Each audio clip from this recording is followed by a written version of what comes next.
Assalamualaikum warahmatullahi wabarakatuh. Saya mau mereaksi. Ya, Alhamdulillah. Alhamdulillah wassalatu wassalamu ala Rasulillah.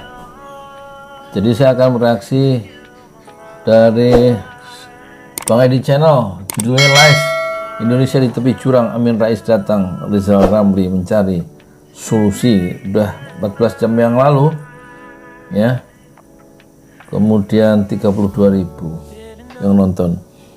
Ini sebenarnya sudah saya reaksi tapi lupa nyalain kamera di OBS-nya itu, jadi gambar hidupnya nggak terekam ya.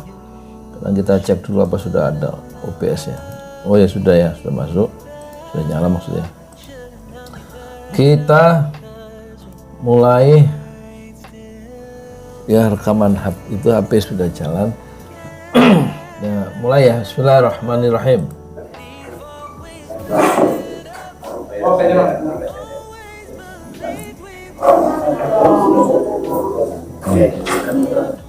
Rizal Ramli mempersilahkan Amin Rais ya, yang baru tiba, dan ini Marwan Batubara. Saya pernah ke sini wawancara dengan Rizal Ramli di tempat ini, saya di sini, atau di sini, Rizal Ramli di sini. Ya. Ini rumah bersejarah, banyak tokoh-tokoh ke sini, termasuk Mahfud MD. Ya. Waktu dia disalib oleh Ma'ruf Amin,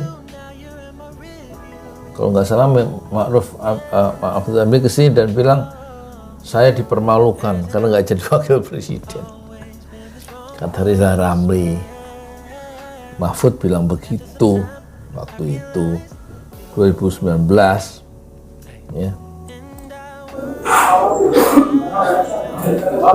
Wartawan banyak ya.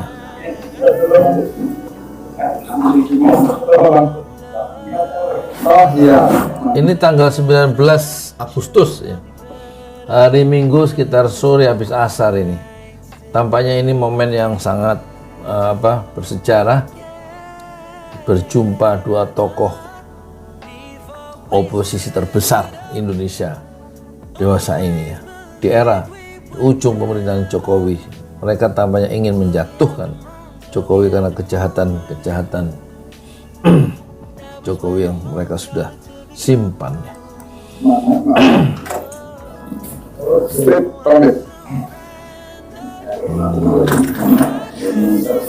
Ya, ada anak-anak.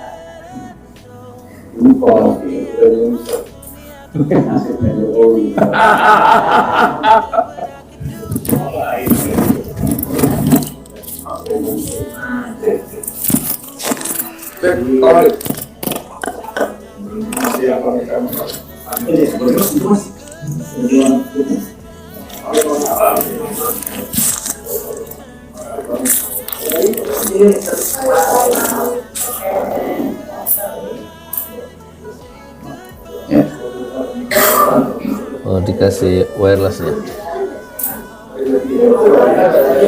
dipasang wireless oleh beberapa wartawan, yaitu dada, dipasang di dada Rizal Ramli dan Amin Rais ya.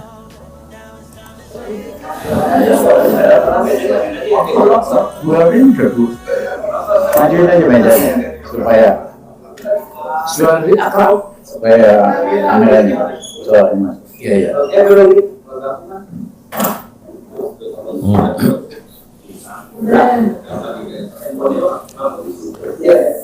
Jadi assalamualaikum warahmatullahi wabarakatuh. Jam 7.46 pagi. Terima kasih atas kedatangan kawan-kawan. Dan saya sangat berterima kasih Mas. Ini kamera dari Bang Edi Channel ya. Amin bertamu. Saya sama Mas Amin ini sejarahnya panjang. Gitu, panjang sekali.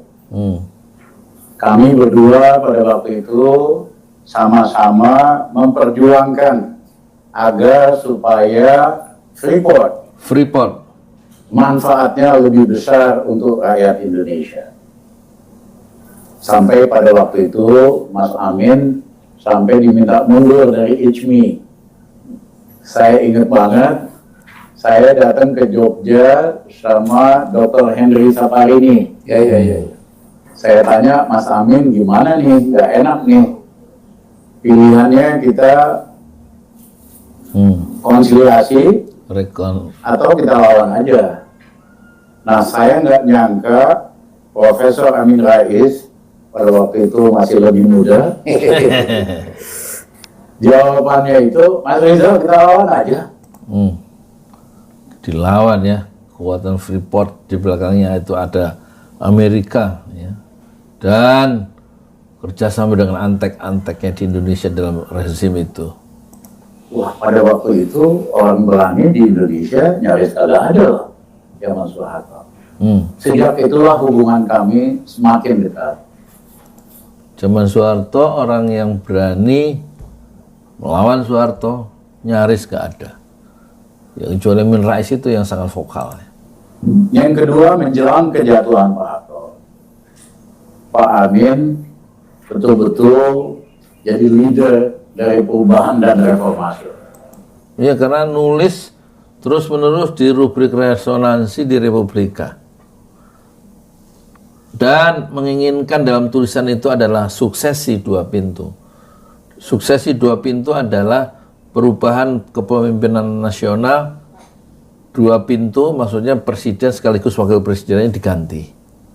Dan itu ditulis secara terus terang belak-belakan di kolom resonansi di koran Republika. Dan saya baca di tukang koran, nggak beli, saya baca sambil berdiri. Tulisan-tulisan resonansi karya Amin Rais itulah yang selalu saya tunggu ya. Kemunculannya di Republika. Kami bantu apapun yang kami bisa bantu supaya terjadi perubahan di Indonesia.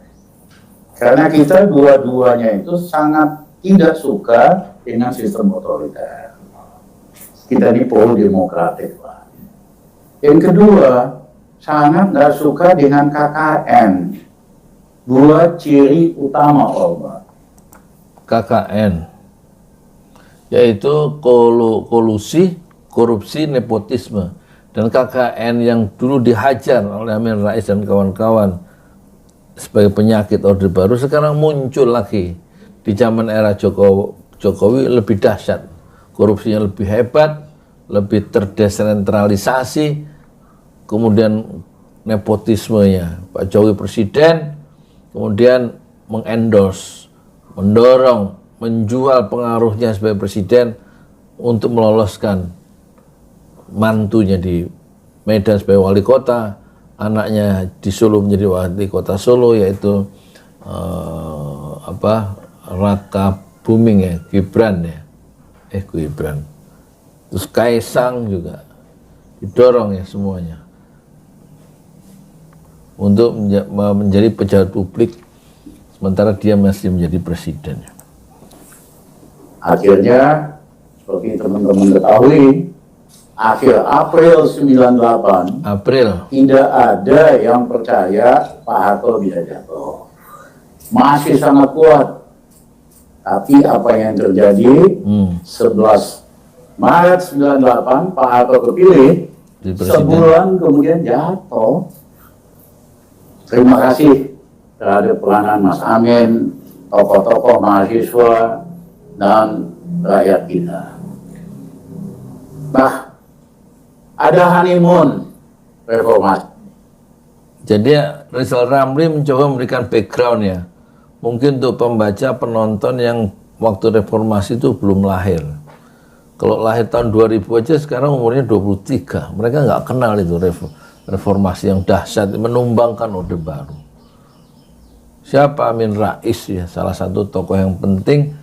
Soeharto 19 Mei kalau tidak salah mengumumkan secara terbuka kepada dunia, disaksikan oleh B.J. Habibie dan para media, itu menyatakan mengundurkan diri ya, sebagai presiden tahun 98. Jadi yang lahir 98 sekarang usianya mereka anak-anak muda yang nonton ini kalau lahir 98 berarti 25 tahun, nggak tahu apa-apa kalau nggak baca sejarah ya. Yang sebulan sebelumnya baru kepilih jadi presiden dan pendukungnya kuat. Tapi dengan izin Allah, Presiden Soeharto itu jatuh setelah terjadi bakar-bakaran di seluruh Indonesia. Ya mungkin ada yang mendesain juga ya.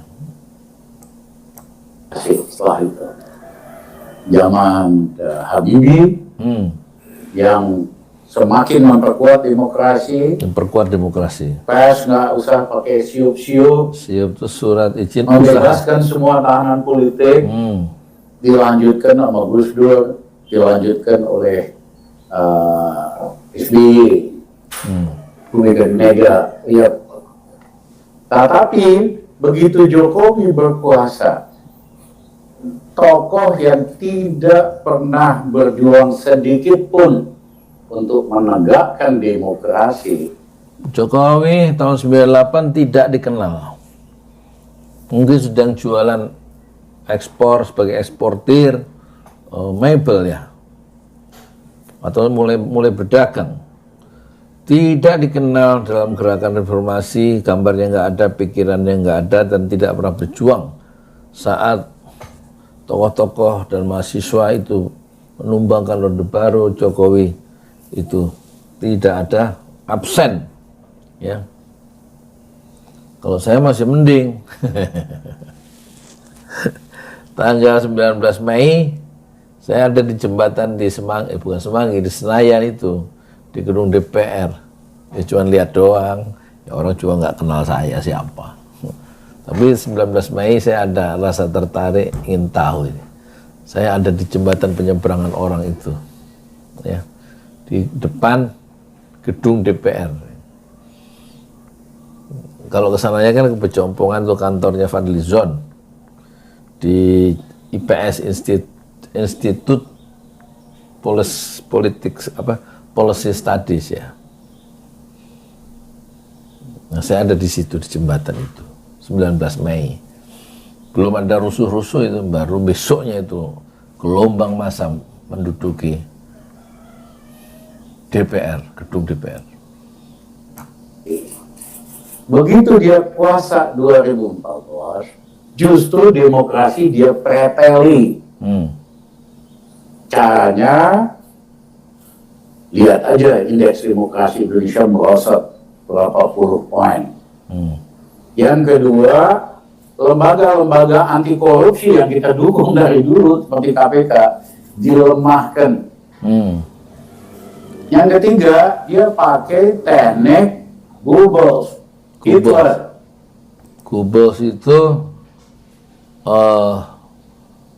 propaganda yang hebat ya, dari Hitler ya. Goebbels, kira-kira kebohongan yang disiarkan terus-menerus itu akan diyakini sebagai kebenaran oleh masyarakat kalau terus-menerus disiarkan kebohongan sebagaimana yang diungkapkan atau yang disiarkan, ditulis, dikemukakan oleh para buzzer tentang kebersihan Jokowi. Tapi bohong, tapi orang kemudian yakin ya, karena kebohongan itu disampaikan terus-menerus. Nah, itu teknik dari Goebbels ya, tangan kanan dari Hitler ya, sehingga rakyat itu terpengaruh dan terbius ya. Hitler itu kan cuma seorang kopral, orang Jerman, orang pinter, logis, kok semuanya percaya dengan omongan Hitler? Karena ahli propaganda Hitler, namanya Goebbels, yang selalu mengajarkan setiap hari beritakan kebohongan, nanti jadi kebenaran. Jadi dengan menggunakan buzzer berbayar, influencer, rakyat kita dicekokin terus dengan ketidakbenaran, dengan kebohongan, dengan fakta-fakta palsu. Sehingga banyak orang terkesima. Nah, 9 tahun selain soal itu, ya demokrasi dipreteli, dirusak. Yang kedua, KKN zaman Jokowi ini lebih ganas, lebih vulgar dibandingkan zaman Pak Harto. Kita kan semua dibikin susah sama Pak Harto. Dan Pak Harto sangat otoriter, musuh-musuhnya disikat, betul, tapi di hatinya masih ada rakyat. Makanya uang dari migas, rezeki dari minyak bumi gas, sama Pak Harto dibikinin SD Impres, dibikinin puskesmas, dibikinin buku gratis, dibikinin pasar Impres. Hatinya masih ada buat rakyat. Pak Harto, pemimpin Indonesia setelah Pak Harto juga kayak gitu, masih ada hati rakyat. Ya, bahwa yang besar menikmati iya, tapi mohon maaf, di hati Jokowi tidak ada rakyat.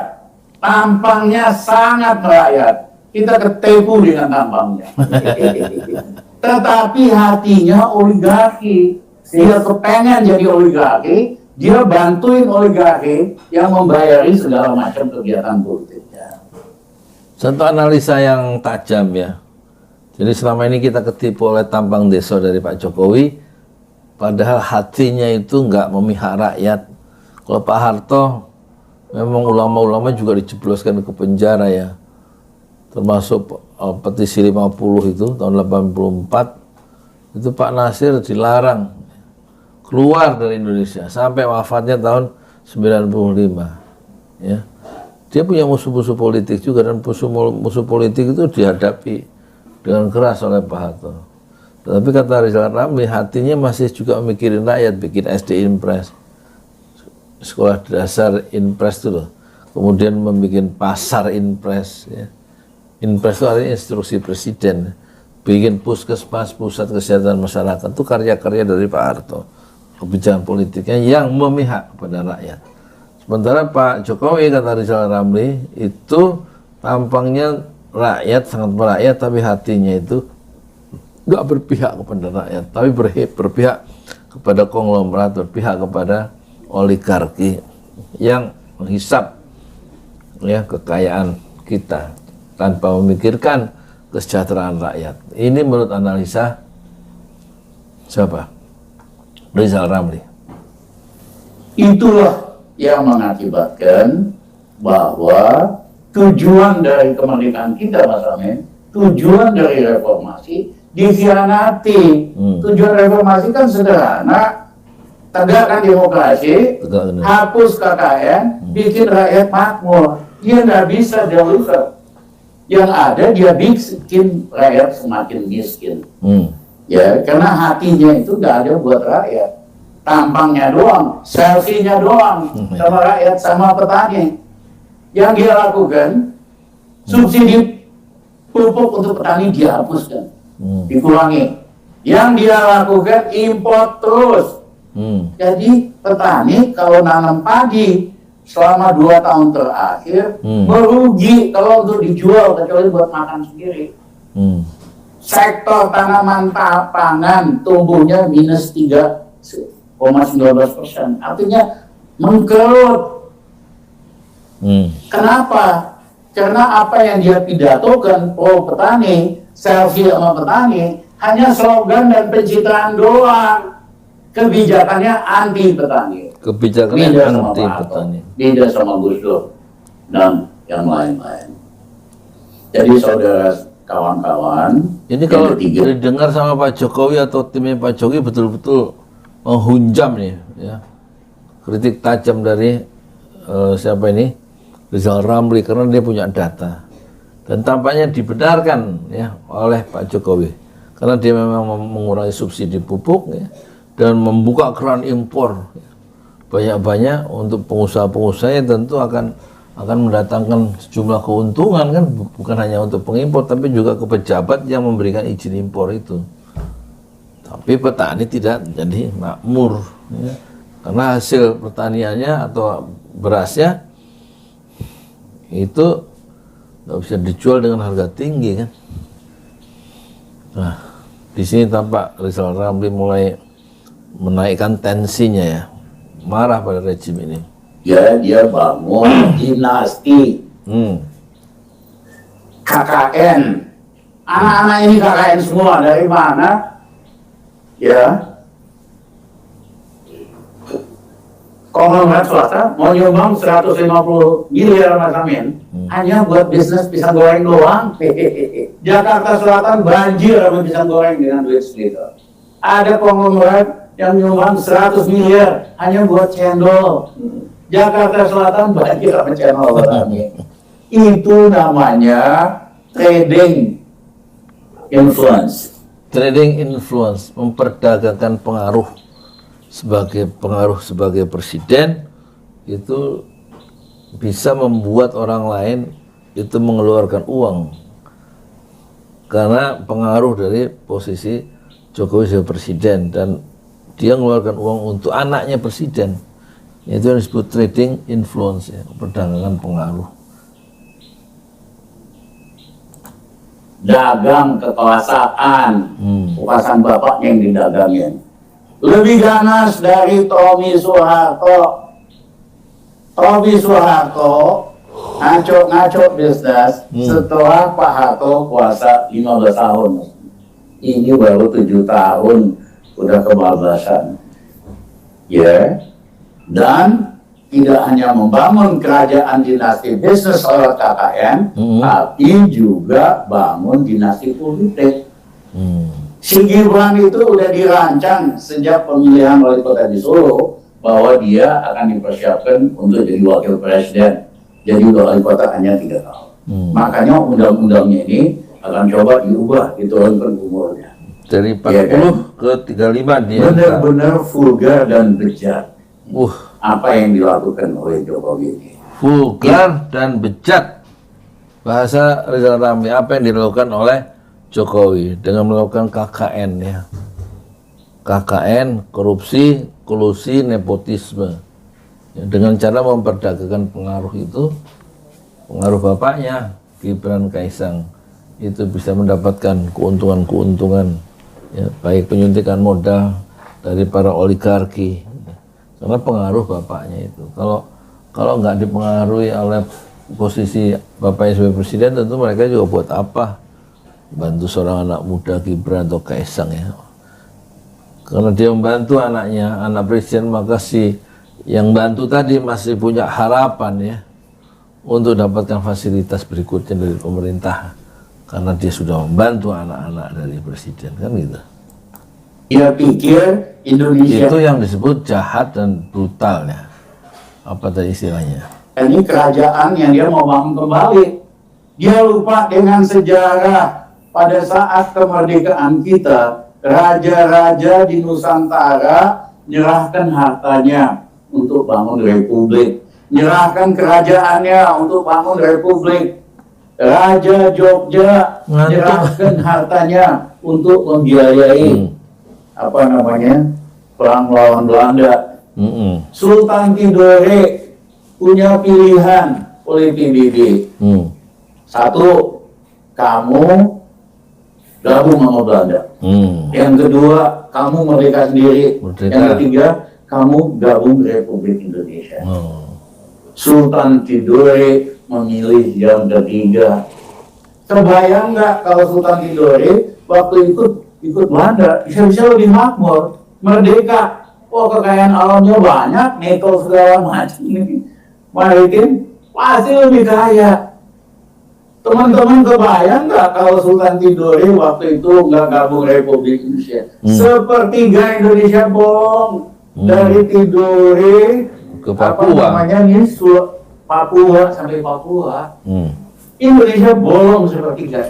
Jokowi nggak ngerti sejarah, tidak pernah belajar sejarah yang benar, tidak ngerti bahwa tokoh-tokoh kemerdekaan. Apa? Siapa? Pak Asma, kamu ini deh, aku lagi rekaman. Kita berjuang dengan keringat darah supaya bikin republik. Enak aja lo mau bikin dinasti kerajaan baru, siapa lo? Mohon maaf, pasangannya saya terpaksa ngomong kayak gini. Oke, karena ada tamu dari teman saya Pak Aspar 82 tahun, ya, tukang lontong sayur, saya harus temuin, ya. Nanti kita sambung lagi. Assalamualaikum warahmatullahi wabarakatuh. Assalamualaikum warahmatullahi wabarakatuh. Kembali saya merespon, ya, Bang Edi Channel live Indonesia di tepi jurang. Amin Rais datangi Rizal Ramli mencari solusi. Udah ditonton 32.000 ya. Kita klik ya. Udah stop record. Sekarang recording ya. Kita mulai. Jelaskan, Mas Amin jelaskan, perubahan udah waktunya tiba. Perubahan sudah waktunya tiba. Karena kalau kondisi objektif udah matang, kita nggak suka perubahan pun akan terjadi. April 98, siapa yang percaya bahwa Soeharto bakal jatuh? Ya, itu sebulan doang. Ya, tapi kalau kondisi objektifnya belum tiba, ya susah lah.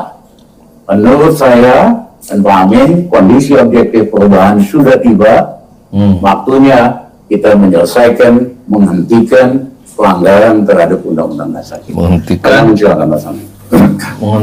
dan menyelesaikan pelanggaran terhadap undang-undangnya.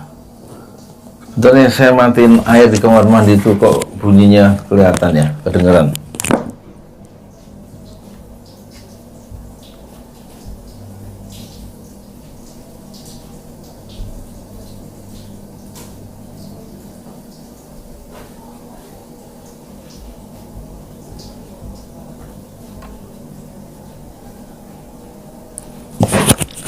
Ya, alhamdulillah ini sudah 13 menit dari 46 menit setengah ya.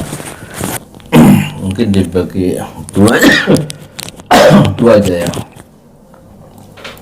Assalamualaikum warahmatullahi wabarakatuh. Jadi supaya sampai suaranya agak keras juga, agak keras beliau ya. Iya. Jadi saya menambah sedikit.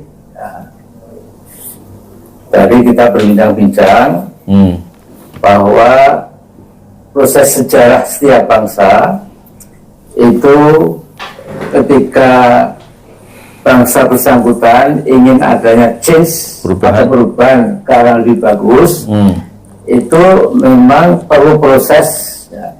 Tetapi ketika momentum sudah datang, maka proses perubahan itu menjadi lebih cepat dan insya Allah berhasil. Nah, saya dan teman-teman meyakini the moment now is coming very, very, very soon. Ya. The moment now is coming very, very soon. Momennya itu sudah saatnya tiba sekarang, nggak lama lagi. Jadi sedikit ini mengenang waktu ya kita hormat pada semua presiden. Ya. Semua presiden sebelum Pak Jokowi itu jadi bagus sekali dibandingkan dengan ini Pak siapa? Pak Jokowi ya. Nah, jadi waktu itu saya betul-betul Amin Rais ini ya straight ya. Kalau dia sudah menilai jelek itu ya jelek. Pak Jokowi ya begitu. Dia nggak ragu-ragu ya karena dia sudah ngomong itu sebelumnya dipikir ya. Nggak kayak kita kebanyakan orang awam itu ngomong dulu baru dipikir. Orang-orang semacam Pak Amin, Pak Rizal Ramli dan Pak Marwan Batubara sebagai seorang tokoh itu dalam dunia antropologi suka ada ucapan gerak-gerik pemikiran atau pemikiran seorang tokoh atau manuver-manuvernya itu lebih layak diperhatikan ya, daripada kita memperhatikan jutaan kebiasaan orang awam, orang yang biasa. Jadi Pak Amin bilang prosesnya kalau sudah tiba perubahan itu, momentumnya sudah tiba, maka biasanya proses itu nggak lama dan pasti berhasil menurut sejarah ya. Karena wartawan Newsweek, New York Times dan lain-lain dan menanyakan pada saya kapan Mr. Soeharto akan stand down, akan step down. So listen to me, in a matter of days, not weeks, dalam hitungan hari, bukan minggu. Betul ya, percaya saya begitu. Memang 5 hari setelah itu memang artinya Pak itu step down karena beliau negarawan, tidak ngotot ya. Yang satu ini ya kita akan lihat sendiri ya.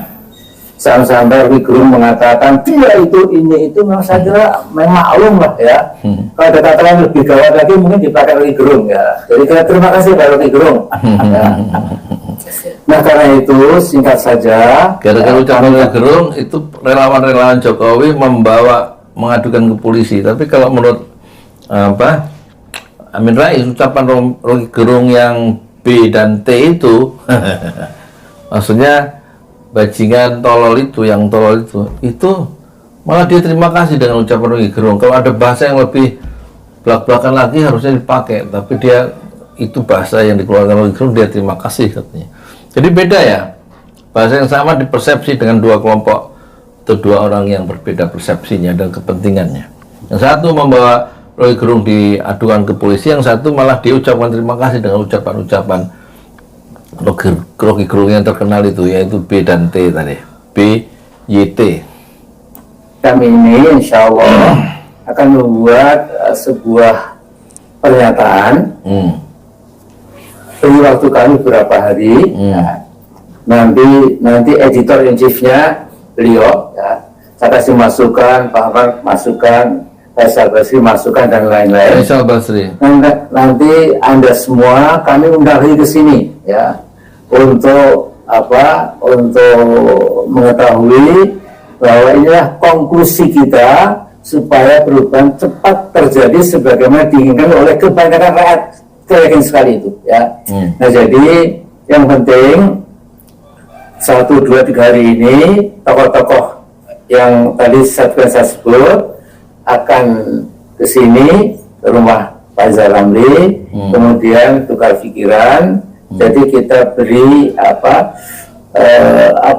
yang penting-penting. Kita khawatir sebelum terjadi pertemuan lagi itu nanti Rizal Ramli, Amin Rais dan Pandu Batubara ditangkap ya. Jadi pertemuan itu tidak terjadi.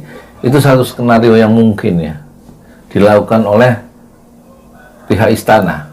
Yang penting yang nggak terbantahkan. Ya. Kemudian kita bacakan nanti bahwa enough is enough. No, Mr. Jokowi, Anda perlu perlu memilih dua hal. Gitu. Apa? Segera sukarela, ya, mundur, ya, atau Anda menghadapi rakyat. Kira-kira demikian. Ya. Mungkin insya Allah setelah butir-butir itu terjadi, mungkin kita lebih bisa ya. Ada sedikit. Ya, saya sedikit aja Pak. Keras Pak, keras. Ya. Jadi tadi apa yang disampaikan Bang Rizal, ngancam ya, Amin. Itu kalau kita bicara bernegara, sudah sekian banyak pelanggaran hukum kejahatan yang menurut ukuran konstitusi itu sudah sangat layak Pak Jokowi itu dimakzulkan. Petisi 100 punya sekian banyak daftar bahwa pelanggaran dan kejahatan yang dilakukan Jokowi itu sudah lebih dari cukup untuk beliau itu oleh DPR segera diproses pemakzulan menurut pasal 7A. Nah, tapi di sisi lain kita tidak melihat prospek bahwa DPR akan melakukan sesuatu.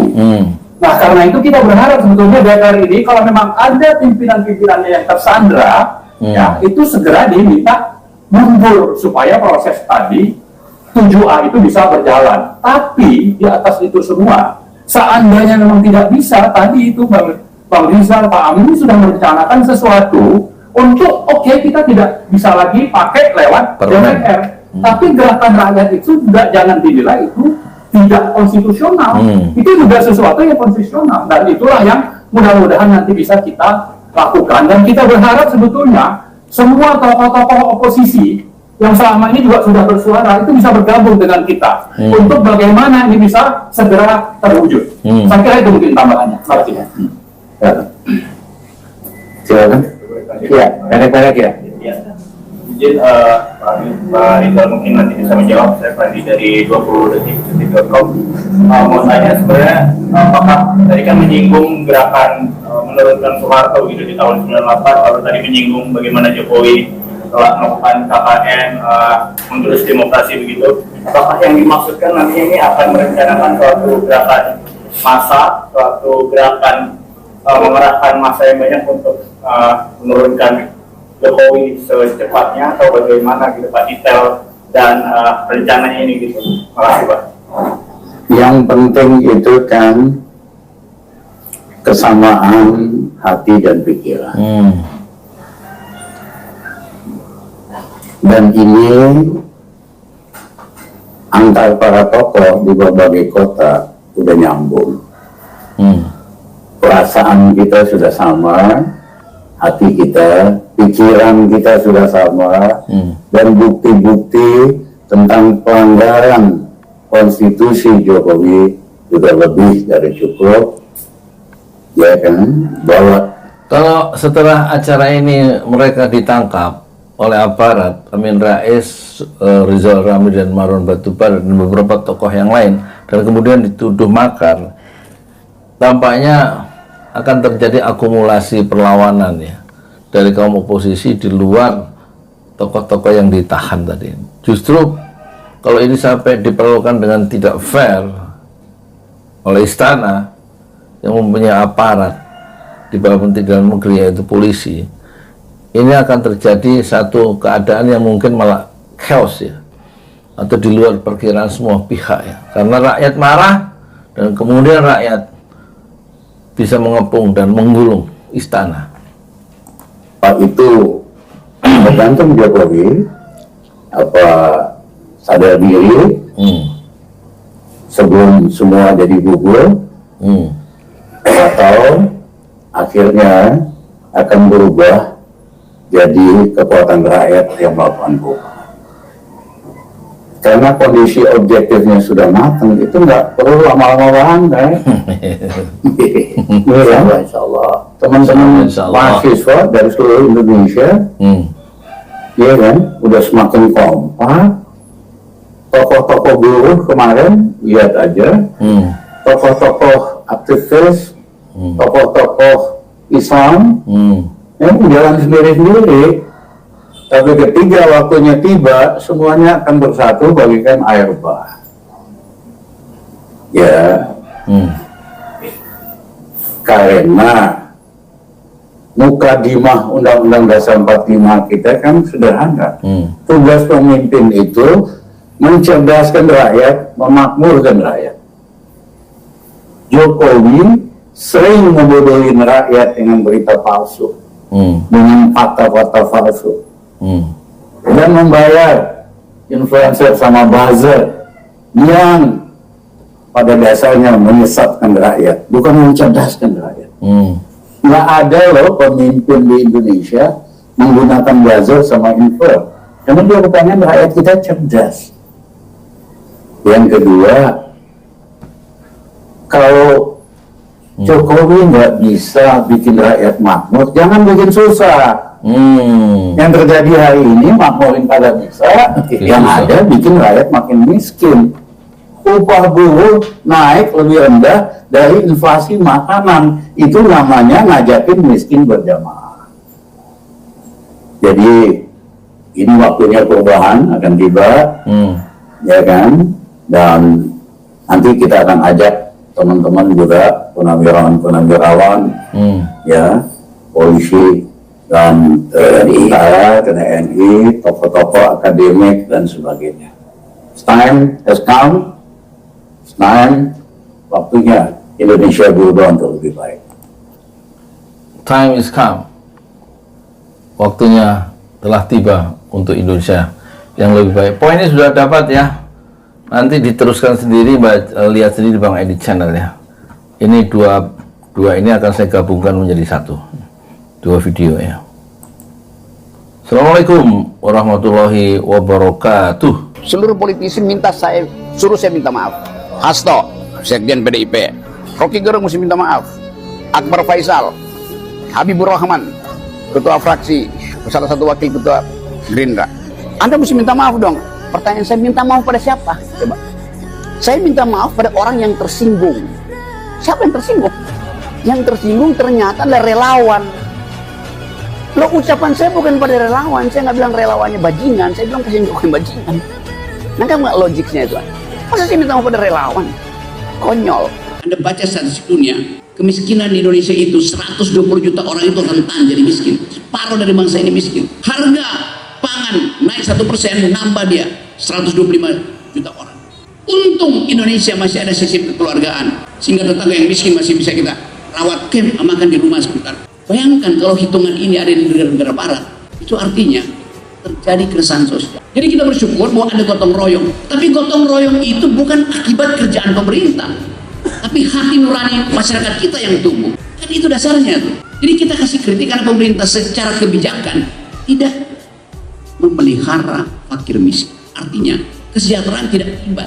Daya beli kita tidak mampu untuk memastikan bahwa 6 bulan lagi kita bisa berharap ada tabungan kecil untuk naik haji, ada tabungan kecil untuk menyekolahkan anak-anak, ada tabungan kecil untuk bawa anak-anak berlibur ke Bali. Gak mungkin kita bikin perencanaan itu, karena sehari-hari kita nggak tahu nasib kita apa. Di jalan Allah. Ini Masjid Enam Syuhada lagi dikunjungi sama Ketua Hilmi.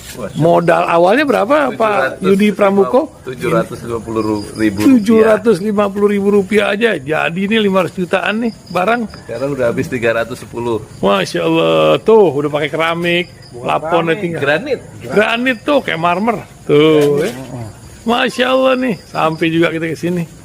Masjid Enam Syuhada, ngapa namanya Masjid Enam Syuhada, Ya, Pak Yudi? kita mau mendokumentasikan perjuangan dakwahan nama anak muda pengawal Habib Rizik Syihab itu. Masya Allah. Yang dibunuh sama orang jahat di kilometer 50. Kilometer 50 ya. Itu kan simbol memperjuangkan dakwah itu kita harus memberikan segalanya untuk Islam kan ya. Untuk Masya dakwah Islam. Allah. Dan nama anak muda itulah yang sudah memberikan segalanya untuk Islam. Masya Allah. Apa nanti nama pemuda itu ada juga di sini mungkin diterahkan? Mungkin namanya 6 syuhada. 6 syuhada ya. itu, 6 syuhada dipasang di sini, 6 syuhada.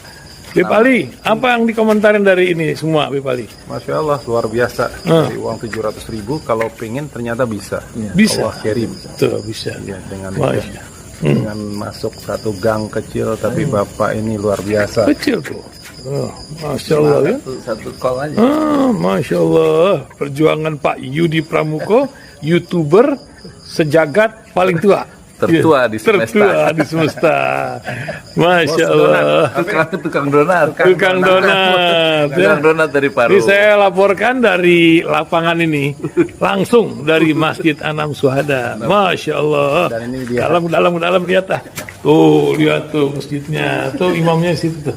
Malam-malam lagi kita. Masya Allah. Masih kurang nih. Atapnya katanya transfer aja.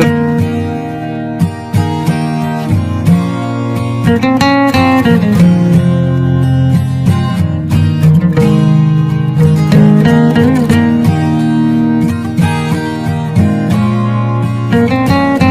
you.